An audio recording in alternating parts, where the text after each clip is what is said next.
নওগাঁর হাটগুলোতে হঠাৎ করেই নিম্নমুখী ধানের দাম।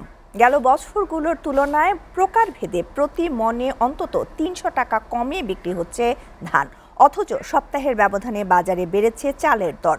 মিল মালিক আর খাদ্য বিভাগের দাবি, হাটগুলোতে ধানের আমদানি কম হওয়ায় কিছুটা বেড়েছে পুরাতন চালের দাম। নওগাঁ থেকে আর রাজের পাঠানো তথ্য ও চিত্রে ডেস্ক রিপোর্ট। সকাল সকাল জমজমাট নওগাঁ আবাদপুকুর ধানের হাট, যেখানে সবচেয়ে বেশি কেনা বেচা হয় মোটা জাতের ধান, আছে চিকনেরও আমদানি।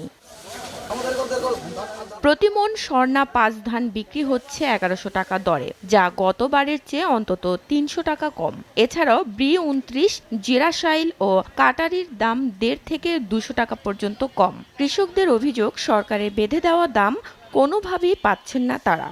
হাল সময়ে ধানের উৎপাদন খরচ অনেক বেড়ে যাওয়ায় এই দামে লোকসান হচ্ছে তাদের। এবছর মনে কর যে ১১৬০-৭০ তো মরেছে, কৃষক মরে পাউস। সরকার ১৪০০ টাকা মোটা ধান বান্ধা দিয়েছে, কিন্তু আমাদের এখানে এসে ১১০০-র উপর বিক্রি হচ্ছে না। ধান কাটা খরচা, এতে আমাদের হিসাব করে দেখা যাচ্ছে বিঘায় আমার অনেক টাকা লস আসছে। আর সিন্ডিকেট তো এলা তো সিন্ডিকেট করে না, আরতদারেরা বিভিন্ন হলো অটোমেলেরা এরা ঠিকই টাকা লাভ করছে। এদিকে ধানের নিম্নমুখী দামেও চড়া চালের বাজার। নওগাঁ বাজারে কাটারি ও জিরা চাল বিক্রি হচ্ছে ৮০ টাকা কেজিতে, যা সপ্তাহ আগে ছিল অন্তত ৩ টাকা কম। তবে স্থিতিশীল আছে মোটা চালের বাজার। খুচরা ব্যবসায়ীদের অভিযোগ, মিলগুলোতে ধান মজুত রেখেই সংকট বাড়াচ্ছে মিলাররা।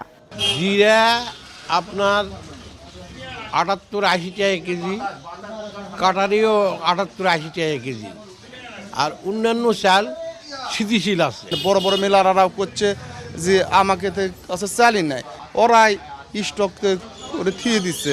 মিল মালিক ও খাদ্য বিভাগের দাবি, নতুন নয়, কিছুটা বেড়েছে পুরাতন চালের দাম। বাজার ঠিক রাখতে অব্যাহত আছে মজুত বিরোধী অভিযান। ধানের মূল্য কেজিতে হচ্ছে ১.৫ টাকা বৃদ্ধি পেয়েছে, চাউলের মূল্য হচ্ছে কেজিতে ১.৫ টাকা পাইকারি মার্কেটে বৃদ্ধি পেয়েছে। এইটি হচ্ছে এই ধানগুলোর সিজনের শেষের পর্যায়ে চলে আসছে। নওগাঁয় মিলগুলো থেকে প্রতিদিন গড়ে প্রায় ২০০০ মেট্রিক টন চাল উৎপাদন হয়ে থাকে। এসিটিভি নিউজ ডেস্ক।